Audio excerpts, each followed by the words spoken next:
Mientras vagaba por el espacio y el tiempo, disfrutando del alcance de las infinitas visiones de universos paralelos que palpitaban ante mi vista, me preguntaba a mí mismo, ¿esto valió la pena? ¿Hubo algún significado en absoluto para lo que había hecho? Me transporté a la superficie de una gran estrella a unos 20.000 millones de años luz de distancia. Mientras caminaba sobre su brillante fachada, admirando los pulsos de calor y radiación, empecé a reflexionar sobre mi propia existencia. Fue durante un periodo de gran meditación que preferí resignarme a ambientes hermosos un tanto hostiles, ya que me daba tranquilidad. Nada más podía estar allí salvo yo. En medio de las bengalas, he plantado una semilla de pensamiento dentro de mi cabeza. La existencia misma no tiene sentido. Nunca hubo, y nunca habrá. El propósito y significado es sintético. Es algo diseñado para recubrir con azúcar el hecho de que todos somos seres sin sentido que habitan una pequeña región en las vastas extensiones del universo que se expande perpetuamente, cuyos límites probablemente nunca podremos explorar y mucho menos ver. Han pasado casi 3.000 millones de años desde que la humanidad desapareció. Nada se salvó, ni siquiera la cultura o el legado. Por supuesto, todavía existen pequeños artículos de civilizaciones pasadas hasta el día de hoy. Antiguos grafitis sobre ruinas, casas hechas jirones, monumentos caídos. No queda mucho, y prácticamente nadie para recordar o reconocer la existencia de tales artículos. ¿Lo encuentro triste? Yo diría que se acerca a eso.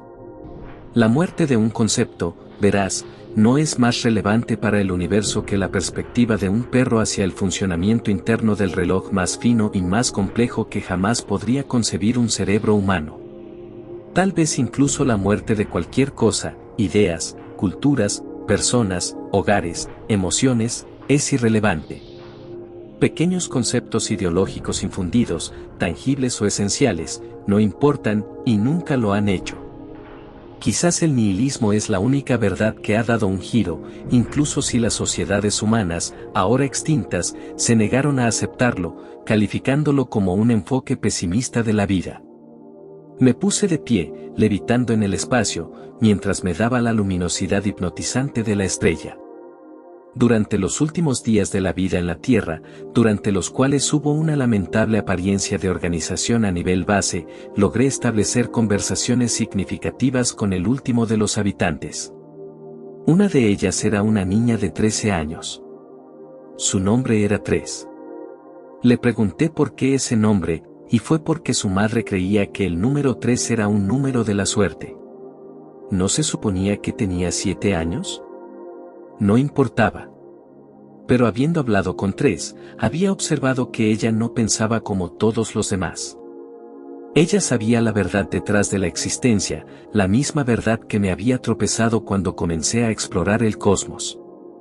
3 tenía esta mirada en blanco, de 1000 yardas en sus ojos, como si hubiera visto todo y sin embargo no pensara en ello. Como un soldado cansado, agotado por la batalla, cuyos ojos miraban hacia la inmensidad vacía del universo observable. 3 me llamaron cariñosamente Mr. Star, y me pareció un maniquer más adecuado.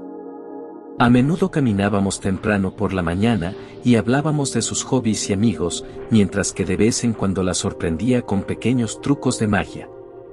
Para cualquier otra persona, habría sido una ilusión barata, pero a esa muchacha, cuyos ojos se abrieron al ver los pilares de luz que danzaban, significaba el mundo.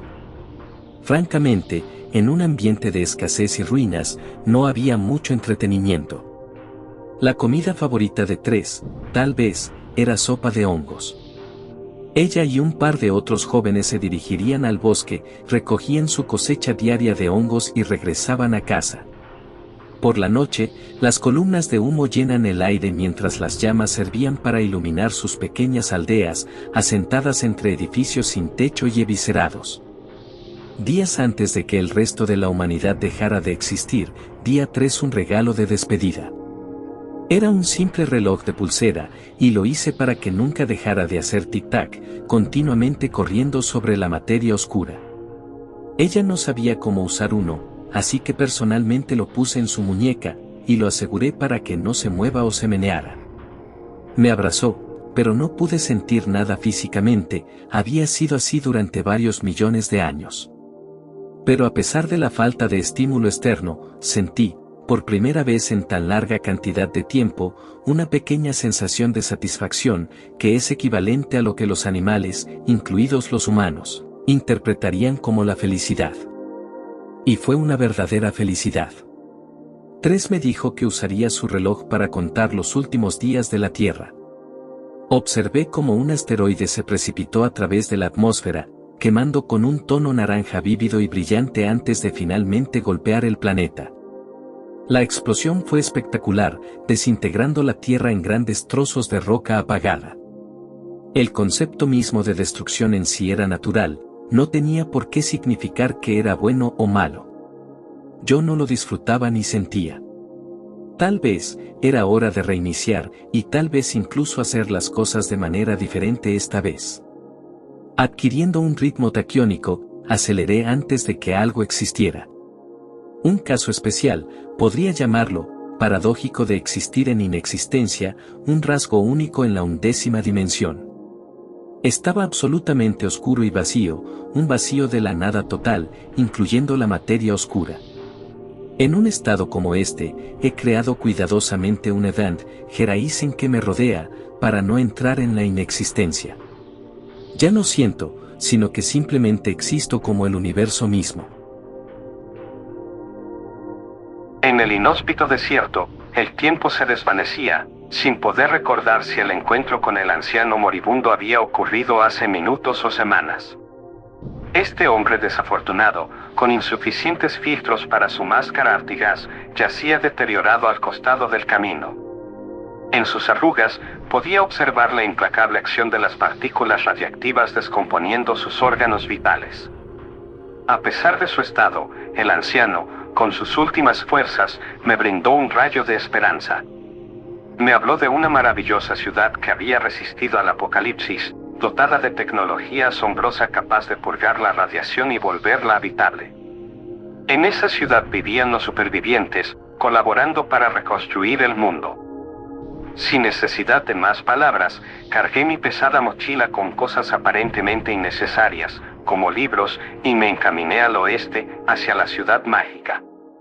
A través del visor de mi máscara, la esperanza brillaba con cada paso, acercándome al ansiado destino. Aunque los vidrios rajados y oscurecidos filtraban la luz, podía percibir cómo el abrasador sol teñía las dunas de un rojo anaranjado. Estas ofrecían un canto de sirena silencioso y dulce, mezclándose con el susurro del viento y el roce de mi capa hecha jirones. En mi otra vida, fui alguien importante, dedicado al trabajo y reconocido con premios y honores. Sin embargo, un error monumental cambió todo. Ahora, el polvo resultante del apocalipsis era mortal al contacto. Mis piernas seguían moviéndose mecánicamente, y con cada paso, la torre en el horizonte crecía en tamaño. Pero al llegar, un clavo oxidado rasgó mi traje antirradiación, dejando mi brazo derecho expuesto. A pesar del dolor, atravesé la gran puerta de bronce y plata con una sonrisa escondida tras mi máscara. Dentro de la ciudad, me encontré con un escenario surrealista. Calles desiertas, tiendas llenas de polvo y transeúntes congelados en poses de terror. Sin embargo, mi mente, afectada por la radiación, interpretaba todo como hermoso. Me dirigí a los fantasmas del pasado, saludándolos como si la normalidad persistiera.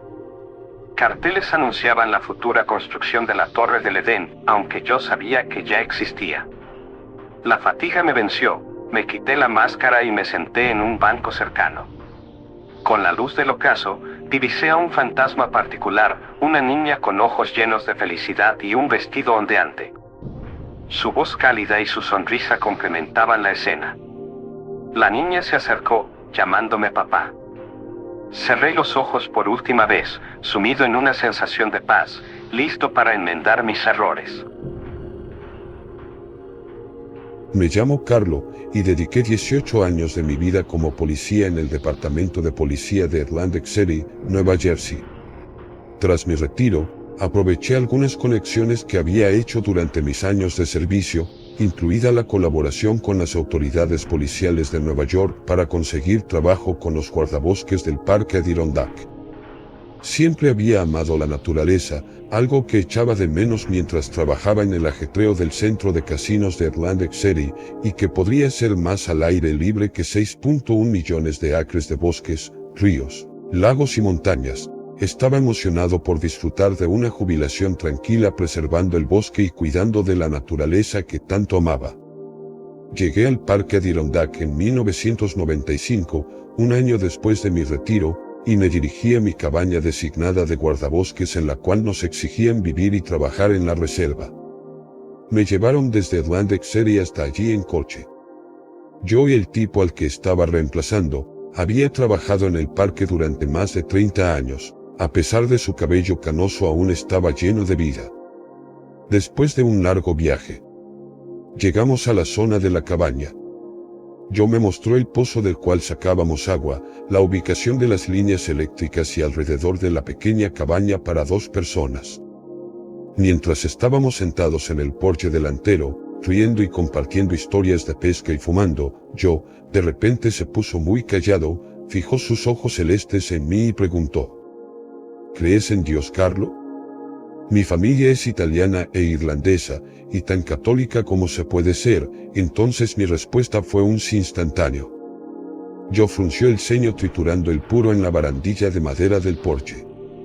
No estoy seguro acerca de Dios, pero del diablo sí estoy seguro, ya que lo he visto, vive en esos bosques. Dijo yo, mirando los antiguos robles que rodeaban la zona. Pensé que yo estaba siendo exagerado, y me reí, pero me dio una mirada fría, oscura y premonitoria. Verás a lo que me refiero muy pronto, dijo deshaciéndose del cigarro en el cubo de basura dentro de la cabaña. Durante el primer mes, después de esa risa de Joe, casi logré convencerme de que sus aterradoras palabras no eran más que una broma de bienvenida, una especie de iniciación para asustarme. Sí, eso debía de ser. Rápidamente me acostumbré al ritmo de la vida de guardabosques, patrullar los bosques, despejar senderos, participar en encuestas de biomasa con personas de Albany. No todo era alegría, cazadores furtivos y milicias antigubernamentales entrenando ilegalmente en el parque. No eran amigables en los mejores momentos, pero después de 18 años en la fuerza, esos tipos no me asustaban. Lo que me asustó hasta el punto de renunciar a este trabajo sucedió una noche. Parte de mi antigua rutina como oficial de policía incluía ser un ave nocturna y ser guardabosques no fue una excepción. Era tarde en agosto, casi las 10 de la noche cuando la estación de guardabosques llamó. Dijeron que una familia se había separado de su pequeña hija y necesitaban toda la ayuda posible para iniciar una búsqueda.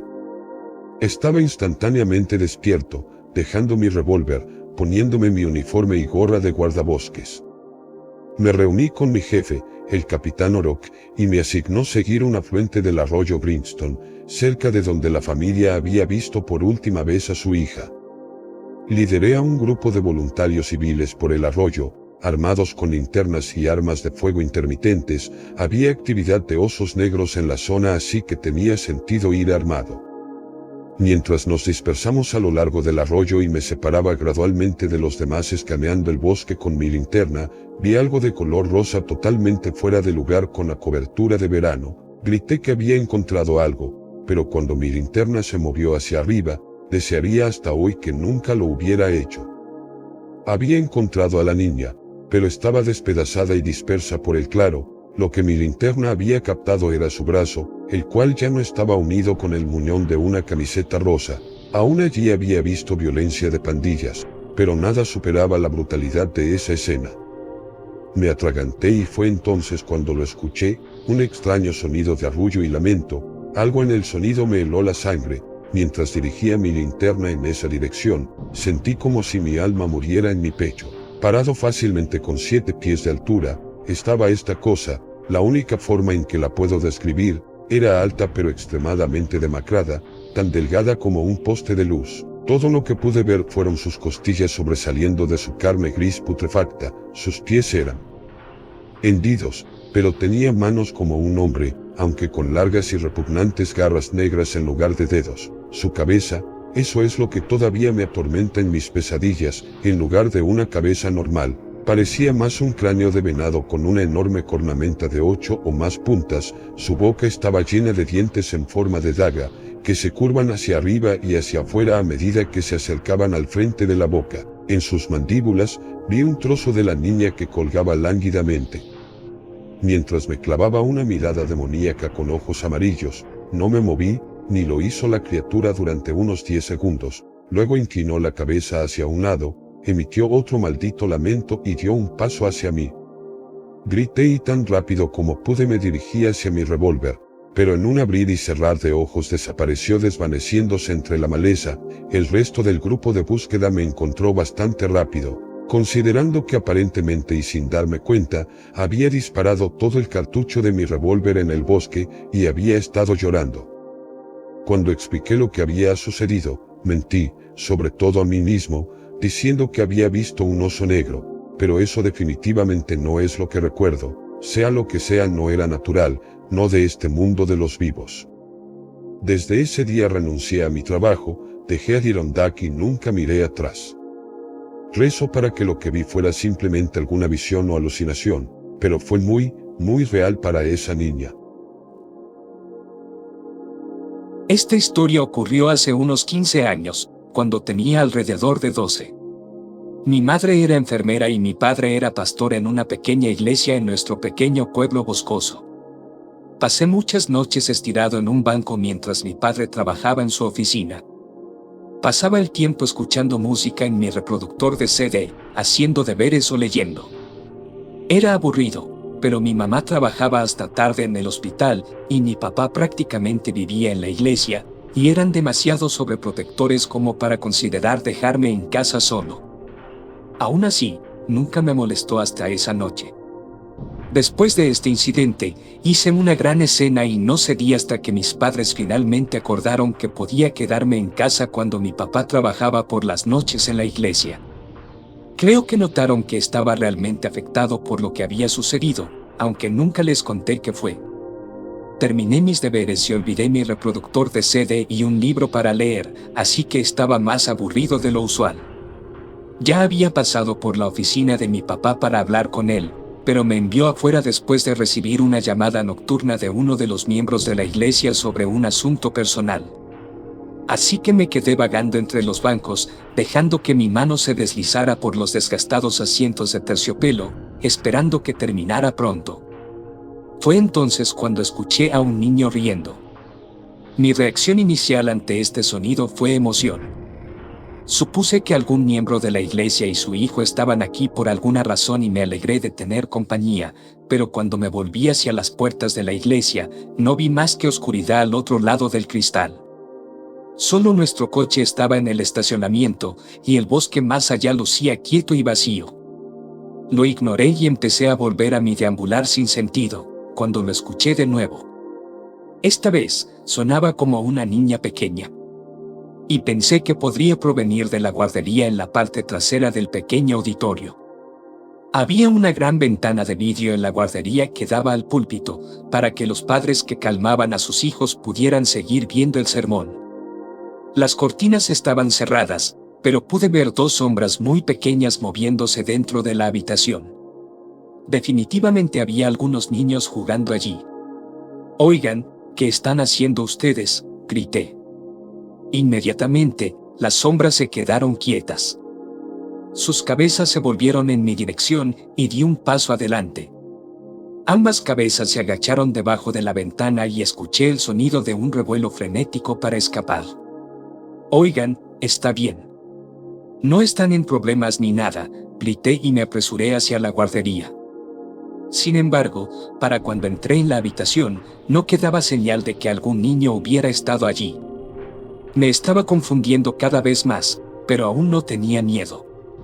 Estos niños obviamente habían entrado en la iglesia de alguna manera y tenían miedo de meterse en problemas, así que se estaban escondiendo. Planeaba volver a la oficina de mi papá y dejar que él se encargara, cuando escuché otra risita. Esta vez, venía del hueco de la escalera que llevaba al sótano. Me apresuré fuera de la guardería hacia las escaleras y me congelé en la parte superior. Definitivamente había un niño parado al final de la escalera. Juzgando por el tamaño, el niño no podía tener más de 5 o 6 años. Estaba demasiado oscuro para ver rasgos faciales, pero incluso a esta distancia, podía olerlo. Realmente retrocedí y me tapé la nariz, casi vomitando. El olor era pútrido y fuerte. Este niño obviamente no se había bañado en mucho tiempo. El niño rió de nuevo, pero no había humor en el sonido. La risa sonaba como si se burlara de mi incomodidad y disgusto. Me molestó más que nada. Mira, no se supone que debas estar aquí, empecé, y puse el pie en el primer escalón. El niño se puso a 4 patas y se arrastró hacia atrás a la oscuridad del sótano a una velocidad increíble. Fue aquí cuando empecé a sentir miedo.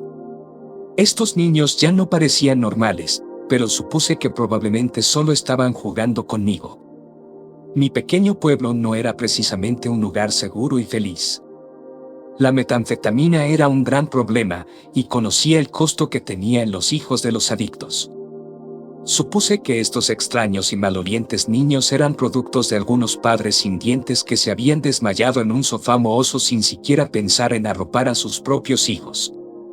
Aunque molesto y asustado, había aprendido de mis padres que los menos afortunados merecen amabilidad y comprensión, no juicio y miedo. Estos niños iban a necesitar la ayuda de mi padre.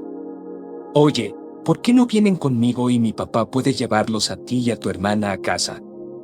De verdad, no se va a enojar. Sin respuesta, pero escuché el sonido de una puerta que se abría y se cerraba. Obviamente habían entrado en una de las aulas que a veces usábamos para las clases de los miércoles por la noche. Suspiré y bajé las escaleras, sacando mi lápiz linterna de bolsillo mientras avanzaba. Había 3 aulas en el sótano, y apunté mi débil haz de luz hacia la más cercana a las escaleras. La puerta estaba cerrada, así que sabía que los niños debían estar allí.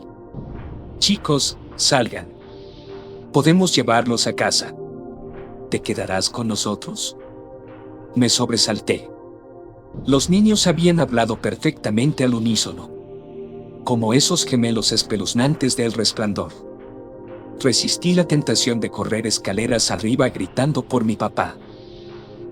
Quiero decir, podemos llevarlos a casa, respondí débilmente. Pero no puedo quedarme allí con ustedes. Quédate aquí.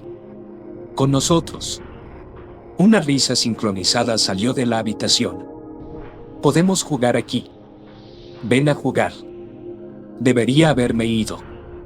Debería haber dejado de intentar ser el héroe y simplemente haberme ido. Pero no lo hice. En cambio, me acerqué a la puerta. Y más cerca. Y más cerca. Hasta que estuve justo frente a la puerta. Podía escuchar a los niños susurrando emocionados dentro, pero no podía entender lo que decían. Alcancé el pomo de la puerta. Los niños seguían parloteando al otro lado de la puerta. Agarré el metal frío. Los susurros se volvieron frenéticos. Giré el pomo de la puerta. Escuché un triunfante sí susurrado a pocos pies de distancia. Abrí la puerta. No había nadie adentro. Iluminé con mi linterna por toda la habitación. Bajo las mesas. Debajo de los gabinetes. Cerca de la ventana. Nadie estaba allí. Todo estaba en silencio. Suspiré aliviado. Y escuché una avalancha de risitas desde arriba. Iluminé mi linterna hacia arriba para encontrar a los 2 niños a 4 patas, aferrándose al techo de azulejos. Sus cuellos estaban torcidos para que me sonrieran desde arriba, riendo como locos. Dejé caer mi linterna y corrí. Entré en la oficina de mi padre histérico, exigiéndole que me llevara a casa de inmediato. Nunca regresé a ese sótano. Y solo volví al edificio los domingos por la mañana cuando mis padres literalmente me arrastraban allí. Pero dejé de hacer incluso eso en el instante en que pude. Porque en esos domingos en los que me obligaban a ir, cuando pasaba por ese hueco que conducía al sótano, A veces pensaba que escuchaba una risa burlona resonar desde abajo. Ocasionalmente, atrapaba un olor pútrido. Y una vez, cuando me atreví a echar un vistazo hacia abajo al sótano, vi una mano diminuta y garfuda emergiendo de la oscuridad, llamándome a acercarme. Recientemente puse a mi hija en la guardería. No quería hacerlo, pero como soy madre soltera, no tengo muchas opciones. Después de una investigación dudosa, encontré una guardería que parecía encajar bien. Lo dirigía una chica llamada Wendy y parecía bastante popular en el vecindario, ya que había varios niños allí cuando fui a investigar. Una de las cosas que más me gustó fue el hecho de que tenían cámaras de seguridad instaladas alrededor del centro para que los padres pudieran acceder a ellas y controlar a sus hijos. Rápidamente se convirtió en una obsesión para mí. Todos los niños llevaban chaquetas que les proporcionaba la guardería, porque el aire acondicionado estaba estropeado y hacía bastante frío allí, pero era fácil saber cuál era la mía. Me encantó poder ver a mi hija jugar con otros niños mientras yo trabajaba y me dio la tranquilidad de saber que le estaba yendo bien. No pude mantener mis ojos pegados a la pantalla todo el tiempo, pero de paso vi que ella había hecho una amiga con la que jugaba casi todos los días, e incluso tenía un juguete favorito. Era una pequeña pelota medicinal que ella y su amiga se lanzaban de un lado a otro. Jugaban con él todos los días. Después de aproximadamente una semana, todo parecía ir bastante bien. Mi pequeña había empezado a entender cómo aprender a ir al baño y se portaba mejor de lo que jamás había imaginado. No hace falta decir que quedé impresionado con la guardería. Fue entonces cuando empezó a cantar la canción. Al principio la tarareaba y cuando le pregunté qué era, me dijo que era una canción que le enseñaron en la guardería. Finalmente aprendió todas las palabras y comenzó a cantar. A comer sus dientes. A comer sus huesos. Degollar en las casas. Y luego cantamos. Cuando terminamos. Vamos al infierno. Todos divertidos. La cantaba todo el tiempo, sin importar cuántas veces tuve que pedirle que parara. Me puso la piel de gallina. ¿Por qué enseñarían una canción así a los niños? Al día siguiente, con la canción atrapada en mi cabeza, decidí llamar a Wendy. Quería decirle que desaprobaba esa canción y no quería que le enseñaran eso ni nada parecido a mi hija. Si esto continuaba, me vería obligada a buscar una nueva guardería. Mientras observaba a los niños jugar en la pantalla de mi computadora y a mi pequeña jugar con la pelota como siempre lo hacía, tomé mi teléfono y llamé a la guardería. Cuando Wendy respondió, le conté mi preocupación. Ella fue increíblemente educada al respecto y dijo que uno de los otros niños había estado cantándola. Dijo que pensaba que era de una película o algo así, pero que estaba trabajando para detenerlo porque esa canción definitivamente no era para niños. Dijo que la molestaba tanto como a mí. Estaba paseando por mi oficina mientras hablaba con ella, y justo cuando nos despedíamos, volví a mirar la pantalla y noté algo peculiar. La Wendy de la pantalla no estaba hablando por teléfono, sino que estaba ayudando a un niño con su caja de jugo. Se despidió, colgó el teléfono y yo miré las cámaras, sin corresponder a su despedida, sino paralizada en la pantalla frente a mí. Me quedé mirando a mi hija y a su amiga jugando con la pelota y traté de pensar en cuántas veces la había visto dejarla caer, mientras la lanzaban de un lado a otro. No lo pensé demasiado antes, pero esto se repetía mucho. Y el niño de la esquina siempre estaba ahí, trabajando en el mismo rompecabezas. ¿Cuánto tiempo llevaba trabajando en ese rompecabezas? Fue entonces cuando comencé a sospechar que en lugar de ver una transmisión en vivo, había estado viendo una grabación. Un empleado meneó su identificación enfrente del lector de tarjetas inteligente. Que tenga un buen día, pronunció la voz robótica femenina por 100ª vez esa mañana. Ella, si es que se le puede asignar un sexo a la inteligencia artificial, era parte de un gran sistema de monitoreo inteligente. La IA no solo rastreaba las llegadas y salidas de los trabajadores, también monitoreaba la transmisión de las cámaras de seguridad, e incluso se aseguraba de que la temperatura en el atrio siempre se mantuviera templada a 26 grados.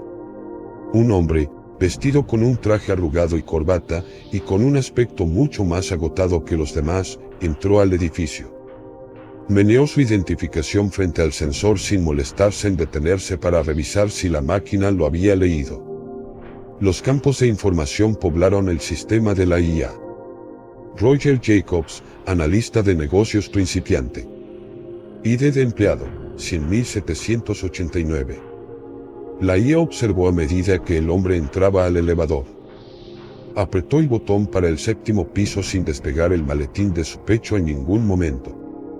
Se bajó en su piso, lanzando un saludo para la secretaria en tanto pasaba a su lado. Ella lo ignoró. Cabizbajo, se abrió camino hacia una oficina poco más grande que un armario. A pesar de que la IA no tenía cámaras en la habitación como tal, tenía una visión parcial del escritorio cuando la puerta estaba abierta. No había ventanas y una lámpara de techo fluorescente parpadeaba sin cesar. El efecto resultante era el de una habitación que se sumergía y emergía de la oscuridad. El hombre se acomodó en su escritorio y encendió la computadora. Sus ojos se mecían de derecha a izquierda, leyendo líneas de texto que la IA desconocía. Pareció que el rostro del hombre comenzó a tensarse, proyectando un abatimiento más y más arraigado. Hundió sus manos en el poco cabello que permanecía en su cabeza.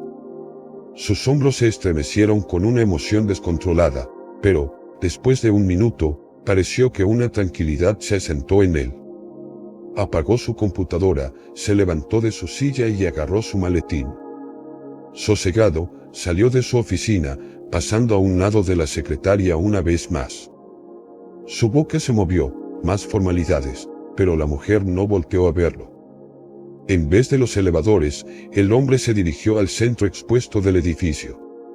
Desde los barandales de vidrio que rodeaban cada piso, se podía ver la totalidad del atrio, hasta arriba, en el 5º piso, y hasta abajo, en el nivel de entrada estilizado con mosaicos intricados. El hombre se tomó un momento para aplanar su corbata. Tras pararse en una banca vacía, se montó sobre el barandal.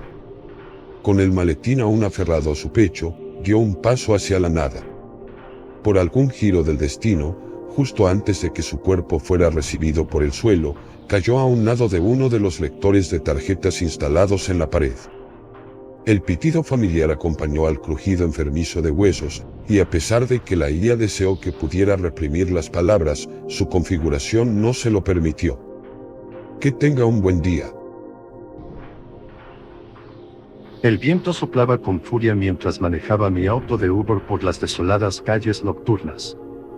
Aunque era un conductor experimentado acostumbrado a las noches agitadas, esta vez había algo inusual en el aire, una extraña sensación de inquietud que me envolvía mientras avanzaba por las solitarias carreteras. La lluvia empezó a caer con fuerza, golpeando el parabrisas con intensidad y dificultando mi visibilidad. A pesar de ello, continué conduciendo, esperando una nueva solicitud de viaje en medio de la tormenta. Los minutos se convirtieron en horas, y el único sonido que rompía el silencio era el tamborileo de las gotas de lluvia en el techo del auto. Empecé a cuestionar mi decisión de salir en una noche tan inclemente. De repente, recibí una nueva solicitud. Miré la pantalla del teléfono y vi el nombre del pasajero, Alex, sin dirección exacta, simplemente indicaba que me dirigiera a una ubicación remota en las afueras. Dudé por un momento, pero la necesidad de dinero extra me impulsó a aceptar el viaje. Poco sabía que esa decisión cambiaría mi vida para siempre. Conduje hacia la dirección proporcionada, adentrándome en un área cada vez más apartada. El camino se volvía más oscuro y estrecho a medida que avanzaba, con la única luz proveniente de mis faros. Una sensación de inquietud se apoderó de mí, pero continué conduciendo, tratando de mantener la calma. Finalmente, llegué a un viejo edificio abandonado en medio de la nada. La lluvia caía con fuerza, creando un ambiente aún más siniestro. No había señales de vida a mi alrededor, solo oscuridad y silencio. Mis manos temblaban ligeramente mientras esperaba que mi pasajero apareciera. Unos minutos después, un hombre vestido de negro salió del edificio y se acercó al auto. Se veía inusualmente pálido y tenía una mirada penetrante. Me saludó con una sonrisa forzada y se sentó en el asiento sin decir una palabra. El ambiente dentro del auto se volvió incómodo y tenso. A pesar de mis intentos por romper el hielo, el hombre permanecía en silencio, mirando fijamente por la ventana. Intenté preguntar hacia dónde se dirigía, aunque la aplicación ya me lo había indicado. Antes de que pudiera terminar la pregunta, el hombre habló con una voz baja y gélida: no importa a dónde vayamos, solo llévame lejos de aquí. Mis instintos me decían que algo no estaba bien, pero ya era demasiado tarde para dar marcha atrás. Comencé a conducir siguiendo las indicaciones de la aplicación mientras la lluvia arreciaba y las calles se volvían cada vez más desiertas. Una sensación de peligro inminente se apoderó de mí mientras avanzábamos hacia lo desconocido. El silencio se hizo aún más pesado dentro del auto, y cada vez que miraba el espejo retrovisor, los ojos del hombre parecían penetrar mi alma. Después de un largo y sombrío viaje, finalmente llegamos a nuestro destino, un cementerio apartado. La lluvia había cesado, y la luna llena iluminaba el lugar, creando una atmósfera macabra. El hombre abrió la puerta y salió del auto sin decir una palabra, adentrándose en el cementerio y perdiéndose entre las tumbas. En shock, traté de procesar lo que acababa de presenciar. Un escalofrío recorrió mi espalda mientras miraba el oscuro cementerio en el espejo retrovisor. Me di cuenta de que había sido testigo de algo más allá de la comprensión humana, algo sobrenatural y aterrador. Desde ese día, ya no acepto viajes en lugares remotos durante la noche. Aprendí que hay secretos ocultos en las sombras de la noche, secretos que es mejor no descubrir. El recuerdo de esa noche siempre quedará grabado en mi mente, recordándome que a veces es más seguro no indagar en lo desconocido. Las primeras semanas del embarazo transcurrieron con normalidad. Conforme avanzaba la gestación, mi esposa se obsesionó con los antojos. A mitad de la noche me exigía un sándwich de plátano y chocolate, papas fritas o fresas con crema. Hasta ese momento los antojos eran normales, aunque empezaba a preocuparme un poco su intensidad. Cuando no le daba exactamente lo que se le antojaba, terminaba tirada en la cama retorciéndose como si experimentara un dolor físico. Acudimos al médico para una evaluación, pero no encontraron mayor problema. De hecho, el tratamiento parecía hasta obvio, darle todo lo que se le antojara. La situación empeoró a partir del cuarto mes, cuando esos antojos se volvieron muy extraños y específicos. Además, experimentaba un hambre tan intensa que se ponía histérica y empezaba a gritar hasta que la saciara. Eventualmente, esa mujer que esperaba a mi hijo me hizo la solicitud más extrema hasta ese momento, un ratón vivo. Creerás que estoy loco por acceder a cumplirle el antojo. Pero tendrías que estar en mis zapatos para entender por qué dije que sí. Tú no viste al amor de tu vida llorar como un animal maltratado, intentando zafarse de las ataduras y golpeando su cabeza contra la pared hasta casi desfallecer. No podía verla sufrir de esa forma. Su hambre no hacía más que crecer y yo me sentía un auténtico monstruo visitando las tiendas de mascotas buscando antojos cada vez más grandes. Únicamente lo hacía por amor. Cuando estaba por cumplir los 9 meses de embarazo, recuerdo haber pensado que la pesadilla estaba por terminar. Sin embargo, un día la encontré observando por la ventana a los niños del vecindario jugando en la calle. Se volvió hacia mí y con los ojos llenos de lágrimas y miseria, me confesó su último antojo, un niño. Sí, un pequeño humano vivo. En sus ojos se notaba que la idea la aterrorizaba tanto como a mí, pero no podía evitarlo. Y cuando le dije que no, reaccionó como nunca antes. A los frenéticos arañazos le siguió el terrible rechinar de dientes y un frenético forcejeo. Entre sollozos, mi mujer aullaba como un animal salvaje. Destrozó aquella habitación con una fuerza sobrehumana mientras el hambre parecía consumirla por dentro. No fue sino gracias a un milagro que logré contenerla en la cama. Los antojos ya eran demasiado. Finalmente llamé a la policía con la clara intención de que la internaran en un hospital psiquiátrico, por su propia seguridad y la de nuestro bebé. Sin embargo, mientras acompañaba a los oficiales hasta la puerta de la habitación, me percaté de que los llantos se detuvieron.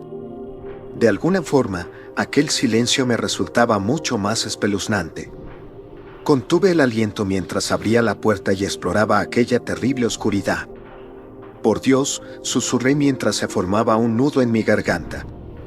Mi esposa se fracturó las muñecas para zafarse de las ataduras. La encontré agachada, sin ropa y empapada de suciedad. Sus dedos no tenían uñas, pues las utilizó para desgarrarse el vientre. En ese momento se llevaba a la boca un pequeño trozo de carne. El último recuerdo que tengo de ella son sus ojos, desorbitados y enrojecidos por la sangre. Ojos de los que brotaban lágrimas que escurrían por sus mejillas mientras sollozaba. Lo siento mucho, jadeó mientras masticaba una manita entre sus dientes. Es que tenía mucha hambre.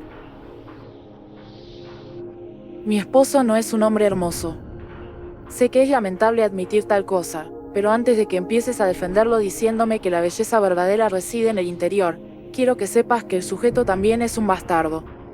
A decir verdad, el aspecto más redentor de la existencia de mi hombre es esa cuenta de banco gorda que me mantiene bien alimentada y viviendo una vida de lujos. Si no fuera por su riqueza, posiblemente sugeriría que no podría gustarle a nadie, menos a mí. Verás, soy bonita incluso para los estándares de una esposa trofeo, y mi marido lo sabe. Me mantengo al corriente con mi apariencia para que John se pueda enfocar en mantenerse al corriente con sus finanzas en vez de preocuparse por sus hábitos alimenticios. Toda relación necesita algunas concesiones mutuas, ¿no? No es mi culpa que no pueda amar a mi esposo. Se lo compenso simplemente con dejarlo tocarme. Es un cerdo absoluto y al parecer también es un monstruo. Si es que esa masa enfermiza y retorcida que tiene por mano no fue indicación suficiente. Siempre he detestado cuando me toca con ella, pero me casé con él por su dinero, no su apariencia. Desafortunadamente para mí, resultó ser que John también se casó conmigo por mi dinero. Solía comprarme joyería, pero dicha situación ha cambiado. Relojes, zarcillos y cadenas de oro fueron solo algunos de los regalos exquisitos que dejaba en mi mesa de noche. Todo iba tan bien que le presumía a mis amigas que debían encontrarse a un rarito como el mío si querían experimentar la felicidad verdadera. Después de todo, nadie nunca está triste en una moto acuática. Por supuesto, eso fue hasta que trajo a casa más cadenas de oro para que me las probara. Estas quedaron encantadoras alrededor de mis muñecas, incluso si las tobilleras estaban un poco ajustadas. Nunca fui muy fanática del sadomasoquismo, pero él comentó que no me dolería mucho, y yo quería mantener feliz a la vaca lechera. Cuán torpe fui. Cuando me mostró las copias actualizadas de nuestras pólizas de seguros de vida, supe que no era ningún juego. Mi esposo realmente era un monstruo, y resultó que quería matarme. Traté de gritar, buscando alguna salvación, pero su garra maltrecha se presionó firmemente sobre mi boca. Descubrí que ese muñón achicharrado que tenía por mano fue el resultado del accidente de su primera esposa. Verás, ella también cometió el error de casarse con él por su dinero, y murió por ello. Él la quemó viva dentro de la finca de la familia de ella. Los investigadores del seguro le dijeron que tuvo suerte de haber escapado del infierno rugiente que consumió a su hogar palaciego. Me casé con mi esposo por su dinero y en otra época, me bañó con regalos. Ahora solo me baña con gasolina. Mi esposa era la hija única y mimada de padres adinerados que vivían en el área rural de Nueva York. Para ese entonces, habíamos estado casados por 8 meses y las cosas no podían ir mejor. Teníamos una casa propia, trabajos geniales y un par de autos para sellar el sueño americano. Habíamos estado pensando en conseguir un perro, y los planes de hijos tampoco estaban en el futuro distante. Pero las cosas no salieron como lo esperábamos. Una mañana, mi esposa recibió una llamada de la policía informándole que sus padres habían muerto en un accidente vial. Nunca la había visto tan abatida en toda mi vida. Después de la vela y de los funerales, llegaron los crudos trámites legales de los que nadie nunca quiere hablar después de una muerte. Cuando repasamos el testamento, descubrimos que sus padres le habían dejado la hacienda. Una parcela de tierra de 200 acres con una casa de $1.000.000 en el lago. Estábamos sorprendidos, por decir poco. Comenzamos a mudarnos lo más pronto posible. Vendimos nuestra casa vieja y los autos, y aceptamos amablemente todas las pertenencias que sus padres habían querido que tuviéramos. Pero hubo un problema. La casa simplemente se sentía muerta. Era muy grande, pero, de alguna forma, estrecha. Todas las paredes parecían ser más angostas de lo que deberían, y podías gritar desde un extremo de la casa sin poder escucharlo en el otro. Acostumbrarnos nos tomó un tiempo, pero al final le agarramos cariño al viejo mastodonte. O al menos eso fue lo que le dije a mi esposa. Cuando estaba solo en la casa, había algo desconcertante sobre el lugar. Un rechinido en el piso, un crujido en la ventana, un escalofrío en mi cuello cuando pasaba a un lado de una ventana brillante, sintiéndome como si estuviera siendo observado. Realmente la odiaba. Mi esposa trabajaba hasta tarde cada día de la semana. Cuidaba de las personas en un asilo para el arca, y sus turnos se extendían desde las 4 hasta la medianoche. Usualmente, yo disfrutaba ese tiempo a solas. Leía con frecuencia o escribía, y a veces preparaba una gran pipa y me sumergía en una película. Y esta fue una de esas noches. Alisté todo, le di unas caladas a mi pipa, me envolví en una sábana y empecé la película. Fue un viernes y apenas eran las 8 de la noche, así que supuse que unas cuantas cervezas no me caerían mal. Tenía 4 horas y media hasta que mi esposa regresara. Me bebí algunas, y llegué a casi la mitad de la película cuando escuché algo en el piso de abajo. Juro que pensé que era la casa jugándome trucos, como lo había hecho tantas veces en el pasado. Traté de ignorarlo. Pero entonces escuché un portazo. Me levanté rápidamente y fui a la planta baja. Mi corazón se paralizó cuando vi el resplandor de la luz de la cocina, que sabía que había dejado apagada. Me acerqué progresivamente a la gran entrada que conducía a la cocina. Podía oír movimiento. Y una sensación sobrecogedora de terror se filtró en mi cuerpo cuando finalmente me asomé por un lado de la pared. Era mi esposa. Jesucristo, mujer. Ella dio un brinco, sobresaltada por mi presencia. ¡Ay, Dios! No me asustes así. Que no te asuste. Ya pensaba que me iba a morir. ¿No se te ocurrió hablarme para saludar o algo? ¿Y por qué estás en casa tan temprano? ¿A Julie le parece bien? Sí, no hay problema. Le dije que no me sentía bien. ¿Y estás bien? La cuestioné, viendo que se veía perfectamente normal. Tenía una mirada de culpa. ¿Y estás bien? La cuestioné, viendo que se veía perfectamente normal. Tenía una mirada de culpa. Me pareció extraño. Nunca había llegado a casa temprano y no parecía importarle mucho. Pasé mi atención rápidamente a las bolsas de víveres. Le pregunté qué iba a preparar, a lo cual respondió, con emoción, pollo Alfredo. Oh, vaya, muero de ganas. ¿Necesitas ayuda? Se dio la vuelta con un cuchillo en su mano mientras sacaba el pollo. Me sonrió y dijo que no. Lentamente, me apuntó el cuchillo al rostro y declaró, con ojos lujuriosos, esta es tu noche. Te prepararé la cena y quizá después me puedas ayudar con algunas otras cosas. Me sonrió de nuevo, taimadamente. Me mordí el labio y la observé mientras seguía preparando la comida. Le agarré el trasero y le dije que iba a ver el resto de mi película. Subí las escaleras y me recosté en la cama. Una media hora después, mi esposa entró a la habitación. La cena está lista, fue lo único que dijo antes de salir lentamente. Bajé minutos más tarde, encontrándome con la cena desplegada atractivamente. La mesa se veía asombrosa. Por Dios, te luciste. Tengo que tomar una foto para Instagram. Me hurgué los bolsillos y noté que había dejado mi teléfono arriba. Subí rápidamente y no pude encontrarlo por ninguna parte, pero de seguro solo estaba perdido entre las cobijas. Fui al principio de las escaleras y grité: ¿puedes llamar a mi teléfono? Ella solo sonrió. No, vas a tener que esforzarte por esa foto de Insta. Anda, mi comida se está enfriando. No hubo respuesta. Seguí buscando por unos 3 minutos hasta que lo escuché vibrar. Lo encontré en el suelo, bajo una de mis camisas. Era mi esposa que se dignó a llamar. Al fin, dije y colgué la llamada mientras me ponía de pie para ir a la planta baja. El teléfono vibró de nuevo. Mi esposa, de nuevo. ¿Qué quieres? Disculpa. ¿Qué fue ese, al fin? ¿Y por qué estás siendo tan grosero? No querías llamar a mi teléfono. Perdona que no te pueda llamar siempre que se te ocurra. Estoy en el trabajo. Tengo cosas que hacer. Escuchar eso soltó un escalofrío por mi médula. ¿Qué acabas de decir? Dije que estoy ocupada. Aún me queda 1 hora de trabajo y solo te llamaba para decirte que te extraño, pero tenías que contestar el teléfono como un cretino.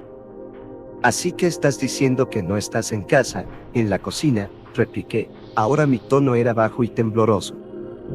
No. No estoy en la cocina. Buena broma.